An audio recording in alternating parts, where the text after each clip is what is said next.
नमस्कार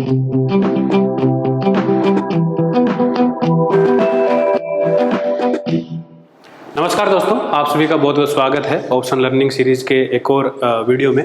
तो लास्ट जो वीडियो है हमने ओपन इंटरेस्ट वॉल्यूम क्या होता है उसके बारे में डिस्कस किया था। वहाँ पे हमने जो है कुछ चीज़ें सीखी थी कि ट्रेड, नंबर ऑफ ट्रेड और ऑर्डर बुक और ओपन इंटरेस्ट कैसे जो है बनता है मार्केट में, वो सब चीज़ें जो है हमने डिस्कस की थी। आज का जो वीडियो है उसमें हम ये डिस्कस करेंगे कि ओपन इंटरेस्ट जो है ऑप्शन चेन का, हम यहाँ पे ऑप्शन चेन को डिस्कस करें तो ऑप्शन चेन की बात हो रही है, फ्यूचर की बात नहीं हो रही। तो ऑप्शन चेन का जो ओपन इंटरेस्ट है वो क्यों इम्पोर्टेंट है, ओके। और जो उसके बाद जो है लाइव ओपन इंटरेस्ट जो चेंज होता है इंट्राडे में, वो आप कहाँ देख सकते हो, और वो जो डाटा है वो कितना रिलायबल है, क्या वो डाटा 100% एक्यूरेट है जो एनएसई हमको प्रोवाइड करती है। और उसके बाद जो है एक छोटा सा इशू जो है, जो नए लोग हैं ओपन इंटरेस्ट वगैरह एनालिसिस करने लगे हैं, डाटा एनालिसिस करने लगे हैं, वो देखते हैं कि 3:30 बजे डाटा अलग होता है और शाम को जो है 6 बजे 6:30 बजे डाटा जो है एनएसई पे चेंज हो जाता है। तो मार्केट बंद होने के बाद भी जो है ऑप्शन चेन का जो ओपन इंटरेस्ट है वो चेंज कैसे हो रहा है, तो उसको जो है ये चीज़ें हम आज कवर करेंगे, ओके। तो सबसे पहले तो बात आती है कि ओपन इंटरेस्ट इतना इंपॉर्टेंट क्यों है, क्यों जो है हमें उसको इतनी अहमियत देने की जरूरत है। और आपने जो है बहुत बार देखा होगा, जब भी हम डाटा सेटअप की वीडियो में डाटा एनालिसिस करते हैं तो उसमें ऑप्शन चेन के ओआई का डिस्कस डेफिनेटली करते हैं। और बहुत बार जो है हम ऐसे स्ट्राइक ढूंढते हैं जिसमें अब नॉर्मल एक्टिविटी पाई जाती है ऑप्शन चेन में ओपन इंटरेस्ट की, ओके। तो उसको हम कई बार बाइंग डिस्कस करते हैं, कई बार उसको सेलिंग डिस्कस करते हैं, और कई बार जो है आपने देखा होगा कि लाइव इंट्राडे में जो लेवल आपके साथ डिस्कस करते हैं टेलीग्राम पे, वहाँ पे भी ये चीज़ें हम शेयर करते हैं कि आज जो है मैक्सिमम कॉल का ओपन इंटरेस्ट बिल्डअप यहाँ पे हो रहा है, ये जो है एक रेजिस्टेंस का काम कर सकता है। और यहाँ पे जो है पुट में ओआई गेन हो रहा है तो यहाँ पे स्पोर्ट ले सकता है, या फिर आज जो है पुट राइटर कॉन्फिडेंस नहीं है तो मार्केट जो है स्लाइड और कर सकता है। तो ये चीज़ें आपने काफ़ी बार जो नोट की होंगी, जो एक्सपर्टीज हैं जिनको ऑलरेडी ऑप्शन में ट्रेडिंग का वो समझते हैं, लेकिन जो लोग नए हैं वो जो है कई बार पूछते हैं कि कैसे जो है ज़्यादातर बार जो है, हमेशा नहीं, ज़्यादातर बार जो है ये लेवल परफेक्ट निकलते हैं, या फिर कैसे जो है आप रेजिस्टेंस या सपोर्ट ढूंढते हो ऑप्शन चेन के ओआई को देख करके, ओके। तो ये चीज़ समझने के लिए मैं आपसे जो है छोटा सा सिंपल सा क्वेश्चन पूछना चाहूँगा, किसी भी स्टॉक के जो प्राइस मूवमेंट है उसको मूव कौन करता है, किसी भी स्टॉक को ऊपर या नीचे कौन लेके जाता है? Definitely money power. Money power का मतलब क्या है? Supply and demand. यानी कि अगर बायर का पैसा ज़्यादा लगा है तो स्टॉक जो है ऊपर जाएगा, अगर सेलर का पैसा जो है ज़्यादा लगा है, अगर सेलिंग क्वांटिटी ज़्यादा है, सच में बेचने वाली, सिर्फ फेक ऑर्डर बुक की बात नहीं कर रहे, उसको हम आने वाले दिनों में कभी डिस्कस भी करेंगे, लेकिन अगर सेलिंग ज़्यादा लगी है तो डेफिनेटली जो है वो नीचे जाएगा। जस्ट फॉर एग्जांपल मैं आपसे कहना चाहूँ कि कोई स्टॉक जो है 400 रुपीज़ पे भी ट्रेड कर रहा है, ओके, और मैं कहता हूँ कि यहाँ पे 450 पे 1 करोड़ शेयर जो है मैं बेचना चाहता हूँ, ओके। तो अगर स्टॉक कभी भी 400 से 450 जाएगा तो आपका रुझान क्या रहेगा? आप उसको बाय करना चाहोगे या सेल करना चाहोगे? डेफिनेटली आप जो है उसको सेल करना चाहोगे, और आप जो है 450 को क्या मानोगे? एक रेजिस्टेंस मानोगे। क्यों? क्योंकि यहाँ पे 1 करोड़ शेयर जो है कोई बेचना चाहता है। 400 रुपये वाले स्टॉक के लिए 1 करोड़ शेयर क्वांटिटी जो है काफ़ी बड़ी है, छोटी क्वांटिटी नहीं है, ओके। ठीक ऐसे ही मैं कहूँ कि अगर मैं जो है 350 पे ये स्टॉक जो है चल रहा है, सॉरी 400 के आसपास चल रहा है, 350 पे जो है मैं इसको जो है 1 करोड़ शेयर जो है कैश में डिलीवरी में इसको बाय करना चाहूँगा। तो अगर स्टॉक अगर बाय चांस गिर रहा है, नीचे आ रहा है, 350 के आसपास आ गया, 355 360 आ गया, तो आप क्या मानोगे? 350 पे ये स्टॉक जो है सपोर्ट लेगा। डेफिनेटली क्यों लेगा? क्योंकि यहाँ पे आपको मालूम है कि यहाँ पे जो है बड़ा पैसा लगा हुआ है। अगर कोई 1 करोड़ शेयर जो है बाय करना चाहता है तो डेफिनेटली यहाँ पे 350 करोड़ की आसपास की जो है बाइंग मनी लगी हुई है। ठीक ऐसे ही यहाँ पे 450 करोड़ की जो है ऊपर सेलिंग अमाउंट लगभग लगा हुआ है। तो आप इन लेवल को क्या मानोगे? डेफिनेटली सप्लाई और डिमांड मांगोगे। यहाँ पे आ रहा है तो यहाँ पे जो है डिमांड है, यहाँ पे डिलीवरी जो है कोई उठाना चाहता है तो आप इसको क्या मानोगे? ये सपोर्ट का काम करेगा। ठीक ऐसे ही यहाँ पे जो है क्या है? सप्लाई है, यहाँ पे बिकवाली जो है तैयार है, कुछ लोग यहाँ पे इस लेवल पे स्टॉक को बेचने को तैयार हैं, तो यहाँ पे क्या होगा? स्टॉक के लिए रेजिस्टेंस का लेवल होगा, ओके। तो ये 350 करोड़ और ये 450 करोड़ रुपए की जो अमाउंट है, ये क्या है? अगर मैं बोलूं कि यहाँ पे 1 करोड़ शेयर का ओपन इंटरेस्ट है, पुट का। ओके, कहाँ पे? 350 की पुट पे 1 करोड़ शेयर का ओपन इंटरेस्ट है। तो इसका मतलब क्या है? इसका मतलब यही है कि एक्सपायरी पे अगर ये 350 का लेवल आता है तो जिन्होंने पुट बेचा हुआ है वो रेडी हैं डिलीवरी उठाने के लिए। अब बहुत सारे जो है कमेंट आते हैं जो नए वीडियोस में जुड़े हैं, जिन्होंने स्टार्टिंग से ये सीरीज नहीं देखी है, जिनके बेसिक अभी तक क्लियर नहीं है। जब भी हम डिलीवरी उठाने की या डिलीवरी छोड़ने की बात करते हैं इन द मनी ऑप्शंस की, जो ऑप्शन हम एक्सरसाइज करते हैं कब? एक्सपायरी पे, क्योंकि यूरोपियन ऑप्शन है, एक्सपायरी पे ही एक्सरसाइज किए जा सकते हैं, उससे पहले एक्सरसाइज नहीं किए जा सकते। तो वो कमेंट में पूछते हैं कि ये छोड़ने का, डिलीवरी छोड़ने का या डिलीवरी उठाने का मतलब क्या है। ठीक है, तो आप पुराना वीडियो देखिए, आई थिंक 4th या 5th वीडियो है इस सीरीज में, वो आप देखिए, आपका कंसेप्ट वहाँ पे क्लियर हो जाएगा। तो अगर 350 की पुट पे 1 करोड़ का OI है तो इसका मतलब क्या है कि 1 करोड़ शेयर्स जो है 350 पे बाइंग के लिए रेडी है, लोग वहाँ पे डिलीवरी उठाने को तैयार है। कौन? जिन्होंने पुट बेचा है। ओके, जिन्होंने पुट बेचा है वो जो है इसको हम कैश क्योर्ड पुट भी बोलते हैं। ओके, तो यहाँ पे क्या होगा? अगर 350 पे बाइंग है यानी कि डिमांड है तो स्टॉक वहाँ पे क्या करेगा? स्पॉट लेने की कोशिश करेगा और वहाँ पे उससे जो है वापस ऊपर आएगा। ठीक ऐसे ही अगर 450 की कॉल में यहाँ पे हमने 1 करोड़ शेयर्स का ओपन इंटरेस्ट देखा है तो इसका मतलब क्या है कि वहाँ पे 450 करोड़ जो अमाउंट है उसके लिए जो डिलीवरी है छोड़ने को तैयार है। तो इतने करोड़ रुपए की यहाँ पे जो है सेलिंग के ऑर्डर आप मान सकते हो कि पोजिशनल रखे हुए हैं।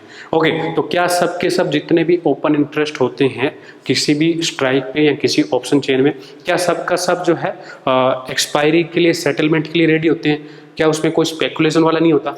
हाँ, स्पेकुलेशन वाला होता है।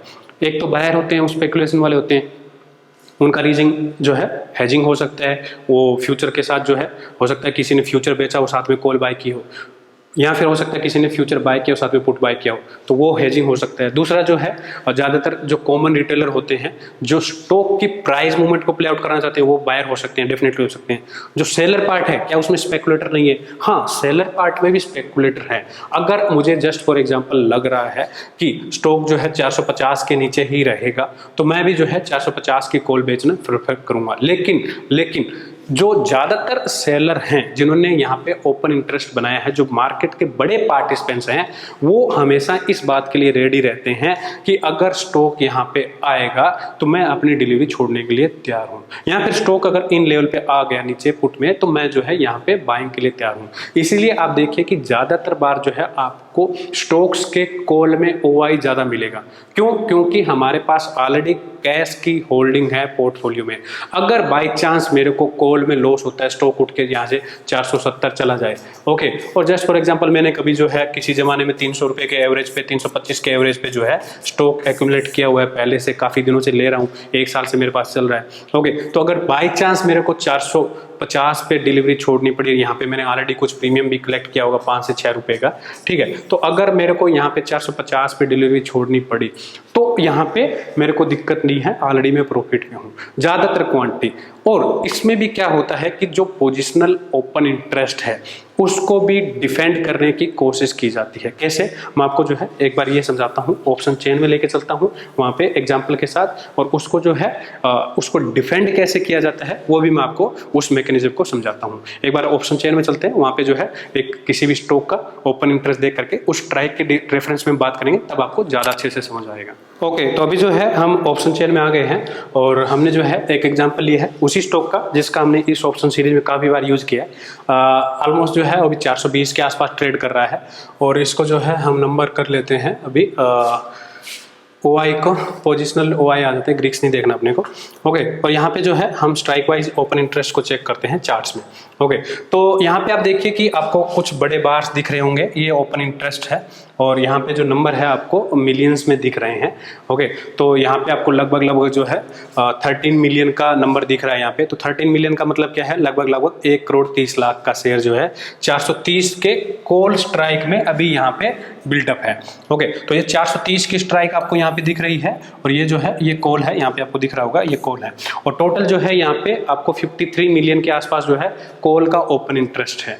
ओके, 53 मिलियन का मतलब क्या है, लगभग 5 करोड़ और 34 लाख शेयर का यहाँ पे कॉल में ओपन इंटरेस्ट बिल्टअप है। यानी कि जो कॉल राइटर हैं ज़्यादातर, इसमें जो ज़्यादातर पार्ट है वो इधर ही है, आपको 425 430 के ऊपर ही दिखेगा। एक बार देख लेते हैं OI परसेंटाइल, आप कई बार यूज भी करते हो, एक बार देख लेते हैं इसमें OI परसेंटाइल कहाँ पे है।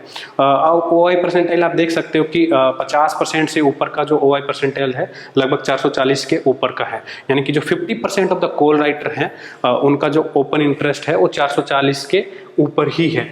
और यहाँ पे हम OI देख रहे थे, तो यहाँ पे हम देखते हैं कि जो ओपन इंटरेस्ट है जैसे कि भी 430 पे है। ओके, अब 430 पे लगभग 1.3 करोड़ का ओपन इंटरेस्ट है।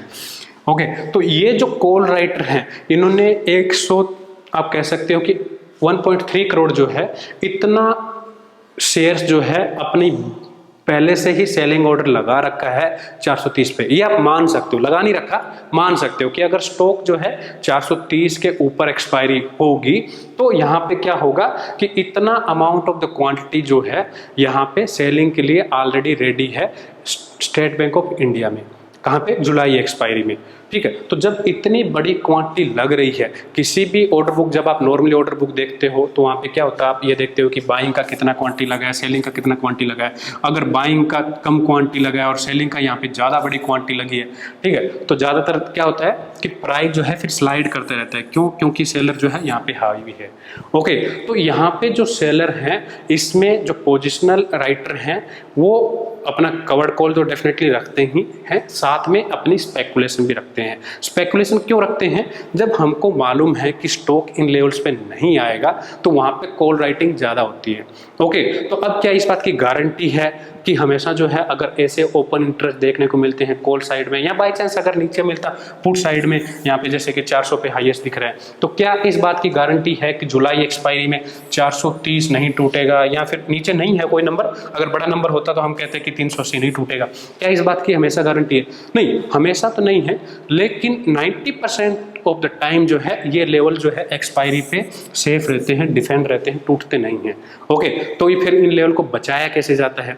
अगर बाई चांस यहाँ पे इतना बड़ा ओपन इंटरेस्ट लगा है, ओके, तो यहाँ पे आप देखिए कि 1.3 करोड़ का ओपन इंटरेस्ट लगा है, आप कह सकते हो 130 लाख, यानी कि 1.3 करोड़ का शेयर यहाँ पे कोई बेचना चाहता है।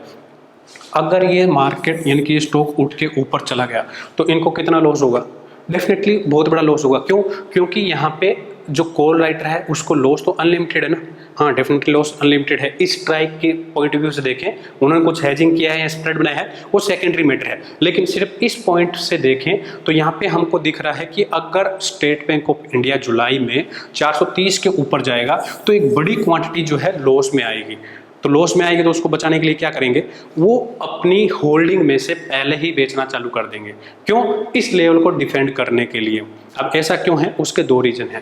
पहला तो क्या रीजन है? पहला रीजन ये है कि जब बड़ा लॉस हो रहा है तो उसको बचाने के लिए क्या करेंगे कि अपनी एग्जिस्टिंग होल्डिंग में से पहले ही बेचना चालू कर देंगे स्टेट बैंक ऑफ इंडिया को। जब भी स्टॉक जो है 428 430 के आसपास आएगा, वहाँ पे एक सप्लाई जोन क्रिएट किया जाएगा और ये लेवल जो है रेजिस्टेंस का काम करेगा ताकि उसके नीचे आए और एक्सपायरी उसके नीचे हो और ये लॉस जो है, जो अनलिमिटेड लॉस वाला सिनेरियो है, इसको बचाया जा सके। ओके, दूसरा क्या है? दूसरा ये है कि आप हर बार जो है कवर्ड कॉल नहीं कर सकते ना। हर बार आप कवर्ड कॉल को एग्जीक्यूट नहीं कर सकते, एक्सरसाइज नहीं कर सकते। 12 महीने में, 15 महीने में, 20 महीने में, 24 महीने में जब आपके प्राइस अच्छे हो गए, आपने 200 से लिया था और अभी 450 का आ गया, तब समझ में आता है कि लगातार हमने जो है एक साल से जो है, जैसे कि अभी सिनेरियो है, मार्केट ने जो है लास्ट अप्रैल से और अभी जो है हम जून जुलाई अगस्त तक, मतलब कि यानी जुलाई की एक्सपायरी आ गई, हमने जो है वन वे रैली किया है। वहाँ पे स्टॉक जो है 180 से 150 से 450 तक आ गए हैं। तो उनमें उस केस में लगभग आपने जो है 100% गेन ले लिया। उस केस में जो है आप डिलीवरी छोड़ने की तैयारी कर सकते हो, ठीक है। लेकिन ऐसा तो नहीं है कि आप हर मंथ ही अपनी डिलीवरी छोड़ दो, हर मंथ ही जो है आप अपने कवर्ड कॉल को एक्सरसाइज करो, वो पॉसिबल नहीं है ना। तो यहाँ पे अगर कवर्ड कॉल जैसी सिनेरियो बन रही है तो उस केस में भी जो बड़े इन्वेस्टर हैं वो बचना चाहते हैं। क्यों?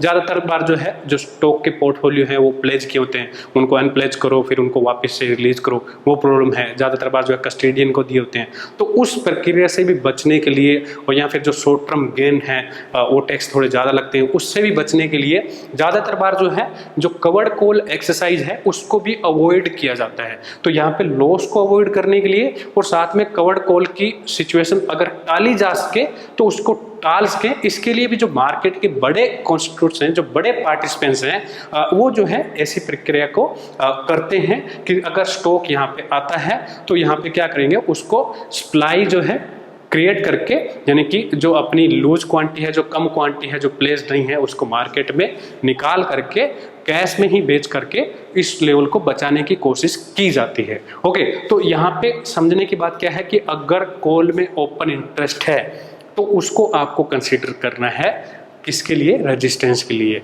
ठीक ऐसे ही अगर पुट में है तो आपको उसको कंसीडर करना है सपोर्ट के लिए। तो आप देखिए कि ज़्यादातर बार जो है हाईएस्ट ओपन इंटरेस्ट वाली स्ट्राइक कॉल की ज़्यादातर बार, हमेशा नहीं, ज़्यादातर बार जो है डिफेंड होती है, एक स्ट्रॉन्ग रेजिस्टेंस का काम करती है, वो नहीं टूटती है। और दूसरा जो है नीचे हाईएस्ट ओपन इंटरेस्ट पुट का, वो जो है क्या काम करता है, एक सपोर्ट का काम करता है, और वहाँ पे आने के बाद जो है मार्केट दोबारा से सपोर्ट लेती है। आप जो है इसको सिर्फ SBI नहीं, ये तो हमने एक रैंडम एग्जांपल ले लिया था, आप किसी भी स्टॉक में ले सकते हो इसको, आप इंडेक्स में भी ले सकते हो।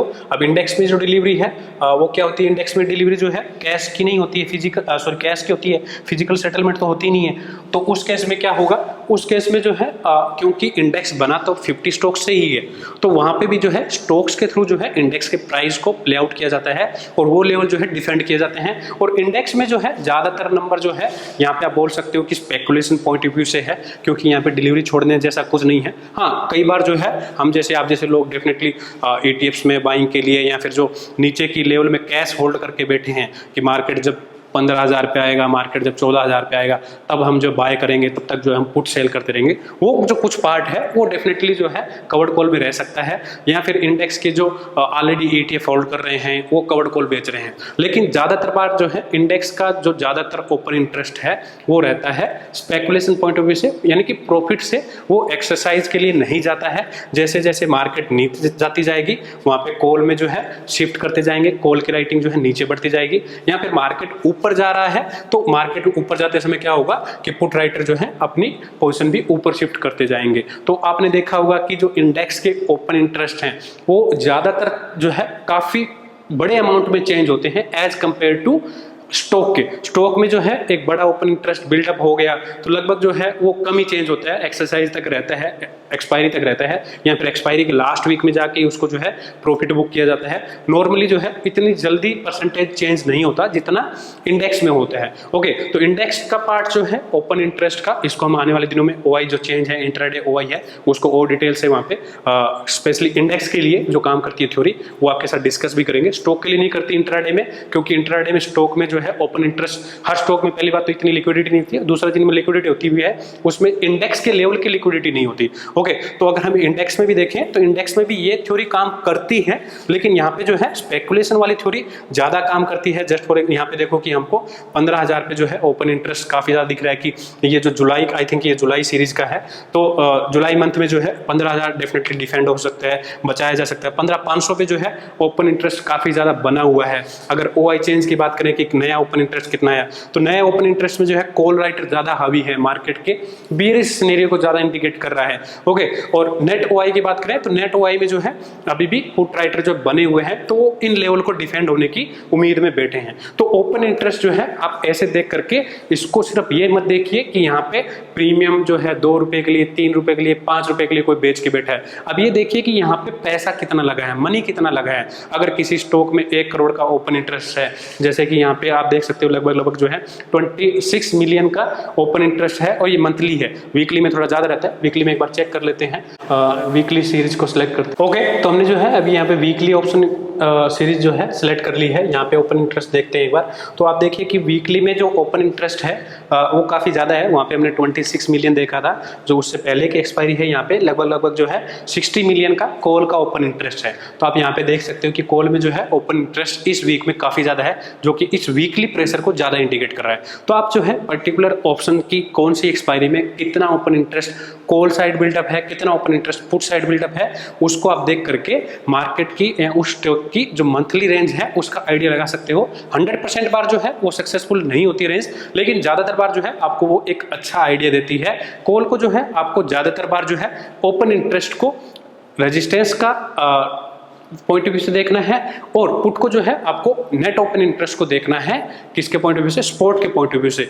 जो चेंज इन ओपन इंटरेस्ट है उसमें इंडेक्स में अलग रह सकता है, जैसे मैंने भी आपको बताया। उसको जो है हम आने वाली वीडियो में डिस्कस करेंगे कि जो इंट्राडे का चेंज है कई बार जो है उसमें कहानी उल्टी हो जाती है। हर बार तो नहीं, लेकिन कई बार जो है उसमें पुट का ओपन इंटरेस्ट जो है वो एक रेजिस्टेंस का काम कर सकता है, यानी कि वहाँ पे एग्रेसिव स्पेकुलेटर हो सकते हैं, वहाँ पे कुछ जो है बायर भी इन्वॉल्व हो सकते हैं पुट में, इंट्राडे में, या फिर कॉल में जो है कई बार हमने आपके साथ डिस्कस भी किया है कि स्ट्रॉन्ग बाइंग हैंड जो है इन्वॉल्व हो सकते हैं। उसको आने वाले दिनों में डिस्कस करेंगे। तो यहाँ पे आपको समझ आ गया ऑप्शन चेन के ओआई को देख करके कि आपको सपोर्ट और रेजिस्टेंस कैसे कंसीडर करना है, और वो जो है ओपन इंटरेस्ट कैसे जो है एक बड़ा फंड और एक बड़ी क्वांटिटी जो है वहां पे लगी हुई है ऑलरेडी उस एक्सपायरी के लिए, आपको उस पॉइंट ऑफ व्यू से समझना है। ओके, तो अब जो हम सेकंड पॉइंट पे मूव करते हैं। सेकंड पॉइंट है कि हम लाइव ओआई और ओआई चेन जो है कहाँ पे देख सकते हैं। ओके, इसको कॉमा लगा देते हैं, ओआई था ये। ओके, तो ओआई जो है आप अपने ब्रोकर के टर्मिनल पे देख सकते हो, आप एनएससी भी देख सकते हो, लेकिन एनएससी पे आपको जो है लाइव डाटा नहीं मिलेगा, थोड़ा सा डिले डाटा मिलेगा। ओके, और एक चीज आप समझिए कि जो ओपन इंटरेस्ट का डाटा आता है वो 100% जो है लाइव नहीं होता। लाइव का मतलब टिक बाय टिक नहीं होता। बाकी जितने भी डाटा हैं, जैसे कि आपने i4 ऑप्शन पे देखा होगा, वहाँ पे प्राइस का, वॉल्यूम का, और बाकी जितने भी डाटा हैं, इवन हमारे पास तो ग्रीक्स है, वो भी टिक बाय टिक आते हैं, और जो ट्रेड एग्जीक्यूट हो रही है, बिड आस्क है, ये सब चीजें जो है टिक बाय टिक आती है। जैसे ही मार्केट में एग्जीक्यूट होता है ऑर्डर, वैसे ही जो है विद इन लेस देन जो है हाफ सेकेंड जो है हमारी कोशिश रहती है कि आपके स्क्रीन पे वो डिस्प्ले हो जाए। एक आधा सेकेंड का भी जो एक फ्रैक्शन है उसमें जो है आपके स्क्रीन पे डिस्प्ले हो जाता है। लेकिन जो ओआई है वो जो है आपको लाइव नहीं मिलता है, वो आपको जो है एनएससी जो है वो लगभग अप्रोक्स 3 मिनट में देती है। ओके, हर 3 मिनट में देती है। वो पहला जो ओआई चेंज का डाटा है कई बार 2 मिनट में, कई बार 2.5 मिनट में आ जाता है, लेकिन आप जो है उसको 3 मिनट पकड़ के चलिए। उसके बाद जो है हर 3 मिनट में जो है ओपन इंटरेस्ट का डाटा आता है। तो 3 मिनट को भी अगर हम लाइव माने तो उसको भी आपको देखना है, तो कहाँ देखना है, यानी कि जैसे 3 मिनट का डाटा आया वो आपको विद इन 1 सेकंड देखना है, तो कहाँ देख सकते हैं, वो आप जो है अपने ब्रोकर के टर्मिनल पे देख सकते हैं। जैसे कि जीरोधा है, वो काफी फास्ट है, वहाँ पे ओपन इंटरेस्ट जो है रियल टाइम अपडेट होता है। बाकी कुछ ब्रोकर है उनका थोड़ा डिले रहता है, लेकिन जीरोधा भी जो है लगभग फ्री है, हर किसी के पास जो है ट्रेडिंग अकाउंट जीरोधा में है भी, तो वहाँ पे आप चेक कर सकते हो। बाकी दूसरे भी जो टर्मिनल हैं, जैसे कि सैस है, नेस्ट है, जो दूसरे ब्रोकर प्रोवाइड करते हैं, या फिर अपस्टॉक भी है, वहाँ पे भी आप देख सकते हो ओपन इंटरेस्ट वहाँ पे भी अपडेट होता है। लेकिन वहाँ पे शायद ऑप्शन चेन में लाइव जो है अपडेट नहीं होता। ऑप्शन चेन में आपको स्ट्राइक का लाइव देखना है तो आपको जो है i4 ऑप्शन ट्राई करना चाहिए, वहाँ पे आप देख सकते हो। ओके, एनएससी पे जो है 5, 6, 7 मिनट डिले हो सकता है, और वहाँ पे आपको कई बार पेज भी रिफ्रेश करना पड़ेगा। हो सकता है कि आपने आधे घंटे पहले पेज ओपन किया तो तभी का ओपन इंटरेस्ट आपको शो करे। इसके बाद आता है कि जो लाइव ओआई डाटा आ रहा है वो कितना सही है। तो पहली बात तो ये है कि हम ये क्वेश्चन उठा क्यों रहे हैं। ठीक है, ये क्वेश्चन इसलिए उठा रहे हैं कि वो डाटा 100% सही नहीं होता। अगर वो डाटा 100% सही होता तो हम आपको ये जो है नहीं बताते। बाकी जो वॉल्यूम का, प्राइस का, बिड आस्क का, यानी कि बाकी जितने भी पैरामीटर हैं, वो जो टिक बाय टिक डाटा आता है वो 100% जो है बिल्कुल एक्यूरेट रहता है। ओके, लेकिन जो ओआई का डाटा आता है जो 3 मिनट में भी आता है वो भी जो है 100% एक्यूरेट नहीं रहता। ओके, ऐसा क्यों? ऐसा इसलिए क्योंकि जो ओआई कैलकुलेट हो रहा है, लास्ट वीडियो हमने डिस्कस किया था, वहाँ पे क्या मैकेनिज्म है कि जो नया ट्रेड हो रहा है, वॉल्यूम तो जैसे ट्रेड हुआ बन गया, जैसे ट्रेड हुआ वॉल्यूम का डाटा आ गया, लेकिन वो जो ट्रेड हुआ है वो एग्जिस्टिंग क्वांटिटी निकाली गई है, कोई कॉन्ट्रैक्ट क्लोज हुआ है, या फिर जो है नया कॉन्ट्रैक्ट बना है, इसको पता करने के लिए टाइम चाहिए। और वो मैकेनिज्म जो है एनएससी का इन हाउस नहीं है। एनएससी जो है ये ओआई चेंज का जो डाटा है ये क्लियरिंग मेंबर के थ्रू गेट करता है। क्लियरिंग मेंबर क्या होता है?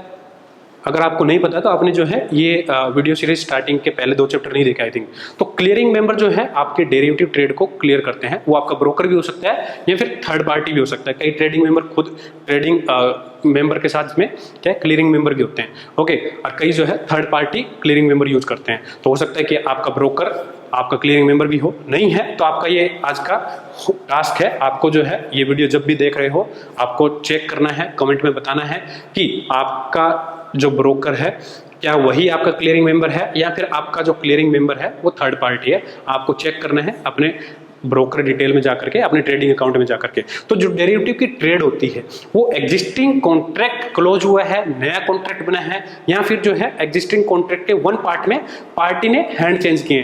लास्ट वीडियो हमने डिस्कस किया था ना कि सेलर ने तो नहीं अपना कॉन्ट्रैक्ट क्लोज किया, बायर ने जो है निकल गया, दूसरा बायर वहां पे आ गया, तो उस टाइम पे भी ओआई चेंज नहीं हुआ। तो ये डाटा कलेक्ट करती है एनएससी एक्सचेंज जो है थर्ड पार्टी से, क्लियरिंग मेंबर से। तो वो डाटा जो है वहां से आता है 2, 2.5, 3 मिनट में। 3 मिनट का जो है टाइम फ्रेम रखा गया है। 3 मिनट तक जो डाटा आया उसको कंपाइल करके एक्सचेंज जो है कमर्शियल फीड में आगे कर देती है। हालांकि एनएससी की वेबसाइट पे आई थिंक 5 मिनट तक लग जाते हैं, लेकिन जो कमर्शियल फीड है जो हम यूज करते हैं, जहाँ पे भी आप पेड डाटा देखते हो, जहाँ पे भी आप देखते हो या फिर ब्रोकर में या फिर जहाँ पे भी आप पेड टर्मिनल यूज करते हो, तो वहां पे क्या है कि वो 3 मिनट में आ जाता है। लेकिन जो 3 मिनट में आया है ये भी 100% करेक्ट नहीं है। क्यों? क्योंकि इस 3 मिनट में बहुत सारे क्लियरिंग मेंबर जो है टाइम पे डाटा नहीं भेजते हैं, ओके। किसी ने 3 मिनट के अंदर अंदर भेज दिया। जस्ट फॉर एग्जांपल कि मार्केट जो है 9:27 का रखते हैं, 9:27 0 सेकंड से, और 9:29 और 58 सेकंड मान लेते हैं इसको, या फिर 59 मान लेते हैं, ओके। तो यानी कि जैसे ये भी जो है 9:30 होने वाले हैं, तो 9:30 पे जो है एनएससी को नया डाटा जो है फ्लश करना है ओआई का।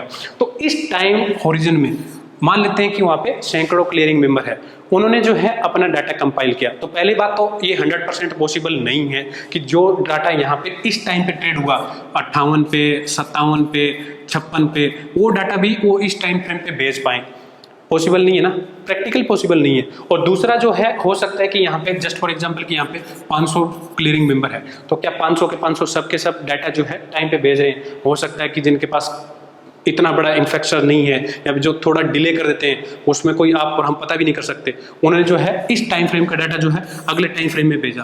तो पॉसिबिलिटी है ना ये? हाँ, ये पॉसिबिलिटी है, और एक्सचेंज इस चीज़ को एक्सेप्ट भी करता है, क्योंकि ये चीज़ जो है एक्सचेंज के हाथ में नहीं है, ये जो है थर्ड पार्टी से डाटा आ रहा है, वहाँ से कंपाइल किया जा रहा है, तो इसमें जो है चांस है। तो क्या हम जो इंट्राडे डाटा देख के एनालिसिस करते हैं क्या वो गलत है? नहीं, गलत नहीं है। ये जो सेटअप है ये सिस्टम की कमी है, और इसमें अगर हम 5% ऑफ एरर माने, 5% ऑफ एरर अगर हम मान लेते हैं, इंटेंसली भी हो सकता है 1%, और 4% जो है सिस्टम की वजह से भी हो सकता है। तो अगर 5% एरर माने हम, तो 5% एरर जो है, इस बात के तो 100% चांस है कि वो 5% एरर कॉल साइड भी रहेगा, पुट साइड भी रहेगा। यानी कि जो हमने जस्ट फॉर एग्जांपल कि हमने देखा कि कॉल में जो है ओआई बढ़ गया 10 लाख का, ओके, और पुट साइड जो है ओआई बढ़ा 5 लाख का। तो अगर इसमें 5% एरर है तो वो तो दोनों में ही रहेगा ना, 5% का एरर कॉल में भी रहेगा, पुट में भी रहेगा। तो हमें इस बात की टेंशन नहीं लेनी है। हालांकि हम इसमें कुछ कर भी नहीं सकते, बियॉन्ड द कंट्रोल है, लेकिन आपको पता होना चाहिए कि जो डाटा आपको मिलता है 3 मिनट में मिलता है एक्सचेंज की तरफ से, ये डाटा भी 100% श्योर नहीं है, करेक्ट नहीं है। इस डाटा में भी कुछ क्लियरिंग मेंबर का डाटा रह सकता है, कुछ क्लियरिंग मेंबर का डाटा जो है डिले भी हो सकता है, वो अगले टिक में भी आ सकता है, और कुछ जो है टाइम से जस्ट पहले, यहाँ पे जैसे कि हमने अभी डिस्कस किया कि 9:29 पे जो 29.58 तक जो डाटा या एनएससी ने जो है 2 सेकंड में कंपाइल करके पुश कर दिया, उसको जो लास्ट के 4, 5, 6 सेकंड का डाटा है, 10 सेकंड का डाटा है, वो रह सकता है। तो इसमें जो है आपको 5-6% की चांस ऑफ एरर मान के इसको चलना चाहिए, लेकिन हम ये मान सकते हैं कि ये चांस ऑफ एरर दोनों ही साइड रहेगा, तो हमको कोई फर्क पड़ेगा नहीं। ओके, तो अब बात आती है लास्ट पॉइंट की, ये हमने कई बार देखा है कि मार्केट बंद होने के बाद में ओआई चेंज हो जाता है। जस्ट फॉर एग्जांपल कि आपने देखा मार्केट जब क्लोज हो रहा था 15,700 पे जो है 15,700 की कॉल पे निफ्टी में जो है आपने कॉन्ट्रैक्ट देखा कि वहां पे 61,400 कॉन्ट्रैक्ट था, ओके, 3:30 बजे के आसपास ये था। आप जो है शाम को दोबारा डाटा एनालिसिस करने के लिए आए, और तब आपने देखा कि यहाँ पे जो है अभी 58,000 बचा है, ओके। अब ये क्या हुआ, 3,000 कॉन्ट्रैक्ट जो है मार्केट बंद होने के बाद कैसे गायब हो गए? आपने जो है 3:30 पे डाटा देखा था, ओके। तो आप बोलोगे हो सकता है कि आपने 3:29 पे देखा हो, लेकिन आपने जो है 3:30 पे भी ये डाटा देखा था, 3:35 पे भी ये डाटा देखा था, 4:30 बजे भी ये डाटा देखा था, इवन 5 बजे भी आपने यही डाटा देखा था। लेकिन जब आप शाम को आए 6 बजे के बाद जो है आपने देखा डाटा चेंज हो गया। तो ये क्या कैसे हुआ? तो एक्चुअली होता क्या है, जैसा मैंने भी आपको समझाया कि जो क्लियरिंग मेंबर का डाटा है उसको कंपाइल करके ही ओपन इंटरेस्ट का डाटा जो है एक्सचेंज हमको प्रोवाइड करती है। ओके, तो यहाँ पे क्या होता है कि जो लास्ट के 3:30 का डाटा है वो एक्सचेंज जो है 3:31 पे अपडेट नहीं करती। यानी कि जो लास्ट के 3 सेकंड का, 5 सेकंड का, 10 सेकंड का जो डाटा का टिक है वो जो है एग्जैक्ट 3:30 पे अपडेट नहीं करती है एक्सचेंज। उसको जो है एक्सचेंज नॉर्मली अपनी वेबसाइट पे जो है लगभग 5:30 से 6 बजे के आसपास जो है अपडेट करती है। नॉर्मली कई बार डिले भी हो जाती है। और जो कॉमर्शियल फीड है वो लगभग जो है 6:30 बजे के आसपास जो है फ्लश करती है। यानी कि जो हम कॉमर्शियल फीड लेते हैं उसमें जो है वो डाटा लगभग 6:30 से 6:45 के बीच में आता है। ओके, तो आप देखिए कि जो ज्यादातर बार आप देखते हो कि एनएससी का ओपन इंटरेस्ट 3:30 बजे है, वो आपको 6 बजे के आसपास जो है अलग मिलेगा। उसका रीजन यही है कि एनएससी जो है लास्ट डाटा ओआई का जो कंपाइल करती है उसको फुल एंड फाइनल कंपाइल करके 2 मिनट 5 मिनट का नहीं, जितने भी क्लियरिंग मेंबर है उनको टाइम दिया जाता है कि लास्ट के अगर 2 मिनट का, 5 मिनट का, 10 मिनट का या फिर दिन का कोई भी हो सकता है कि किसी क्लियरिंग मेंबर के पास ट्रेड बिल्कुल कम होते हैं, उनके पास पूरे दिन में 100-150 ही ट्रेड हुआ उस पर्टिकुलर कॉन्ट्रैक्ट में, तो उसका डाटा रह ही गया हो, लास्ट के 10 मिनट में 15 मिनट में दिए ना हो, तो वो सब डाटा जो है फाइनलाइज करके उसको कंपाइल करके एनएससी जो है शाम को पुश करती है। तो इसलिए जो है आपको देखने को मिलेगा कि शाम का जो डाटा है 3:30 का और शाम को यानी कि एंड ऑफ द डे जिसको हम बोलते हैं 6 बजे का, वो चेंज हो जाता है। और हमारी वेबसाइट पे जो है हम उसको 7:30 बजे रखते हैं, क्योंकि ऐसा कई बार हो चुका है कि एनएससी जो है उस डाटा को फिर से चेंज कर देती है। तो अगर हम उसको 6:30 बजे का फिक्स कर दें या 6:45 का फिक्स कर दें कॉमर्शियल फीड को, तो कई बार जो है एनएससी की दोबारा भी उसमें अपडेट आ जाती है। तो उसको टाइम बफर के लिए आधा घंटा जो है 1 घंटा एक्स्ट्रा रखते हैं कि 6:30 का, 6:45 का, अगर 7:30 तक भी रहे तो ठीक रहे। तो इसलिए जो है आपको i4 ऑप्शन पे लगभग 7:30 बजे के बाद जो है फाइनल ईओडी डाटा मिलता है, और एनएससी की वेबसाइट पे जो है आपको लगभग 6 बजे भी वो डाटा देखने को मिल जाएगा। तो उसका रीजन यही है, और कोई ऐसे रीजन नहीं है कि आफ्टर मार्केट जो है कुछ counter to counter derivative settlement हो गया, ऐसा कुछ नहीं है। ऐसा कुछ नहीं है कि हमने पता नहीं लगा और किसी ने जो है अपनी डेरिवेटिव पोर्शन जो है क्लोज कर ली बिना लाइव मार्केट में ट्रेड किए। तो ऐसी जो है मार्केट में कोई फैसिलिटी नहीं है डेरिवेटिव सेगमेंट के लिए। कोई काउंटर टू काउंटर जो है आप उसको ट्रेड नहीं कर सकते, उसको एक्सरसाइज नहीं कर सकते। ऐसा जो है सिर्फ डब्बा वाले करते थे, वो इलीगल काम है। वो जो है एक का बाय किसी का सेल करते थे या खुद के साथ ही ट्रेड करते थे, तो वो अलग कंसेप्ट है। वहाँ पे वो आई जो डब्बे वाले में रहता था वो एक्चुअल मार्केट में आता भी नहीं था, वो जो है एक इलीगल प्रोसेस है। ओके, तो इसमें जो है आपको कोई टेंशन लेने की जरूरत नहीं है। ये जो है फाइनल डाटा कंपाइल होने में डाटा जो है एनएससी ने टाइम लिया वही है। ओके, तो ये चारों चीज जो है आपको क्लियर होगी कि ओपन इंटरेस्ट का क्या इंपॉर्टेंस है, लाइव ओआई और ओआई चेंज जो है आप कहाँ देख सकते हो। आप अपने ब्रोकर के टर्मिनल में देख सकते हो, आप i4 ऑप्शन पे देख सकते हो। अगर आपको 5-6 मिनट डिले चलेगा तो आप में यानी कि एनएससी के ऑप्शन चेन में जाके देख सकते हो। ओके, और जो ओआई का डाटा है वो 100% करेक्ट नहीं है, 3 मिनट में आता है, 3 मिनट का भी 100% करेक्ट नहीं है। उसमें जो है कुछ चांस ऑफ एरर है, वो चांस ऑफ एरर 1% से 5% हम कंसिडर कर रहे हैं। एक्चुअल में नहीं पता कितना है, सही बताऊं किसी को नहीं पता है। वो 5 की बजाय 6 भी हो सकता है, 7 भी हो सकता है और 2 भी हो सकता है। हम जो है सिर्फ एक अंदाजा लगा रहे हैं कि इतने सारे क्लियरिंग मेंबर अगर डाटा भेज रहे हैं सिस्टम से तो उसको कितना टाइम लग सकता है, कितना डाटा उसमें रह सकता है। तो मैक्सिमम हम मान के चल रहे हैं कि 5% से ज़्यादा जो है एरर नहीं रहना चाहिए, अगर इंटेंसली नहीं किया गया। इंटेंसली कैसे किया गया कभी बताएंगे, फिर कई बार जो है जानबूझ के कर दिया जाता है, ठीक है। और उसके बाद जो है एनएससी का डाटा शाम को कैसे चेंज होता है उसका रीजन आपको समझा दिया। तो उम्मीद है कि ये वीडियो आपको पसंद आया होगा। नेक्स्ट वीडियो में जो है हम डिस्कस करेंगे इंट्राडे ओआई चेंज को, उसको कैसे कंसिडर करना है, उसको बायर कब मानना है, सेलर कब मानना है, उसको जो है हम डिस्कस करेंगे। ओके, तो मिलते हैं नेक्स्ट वीडियो में, तब तक टेक केयर, थैंक यू, जय हिंद।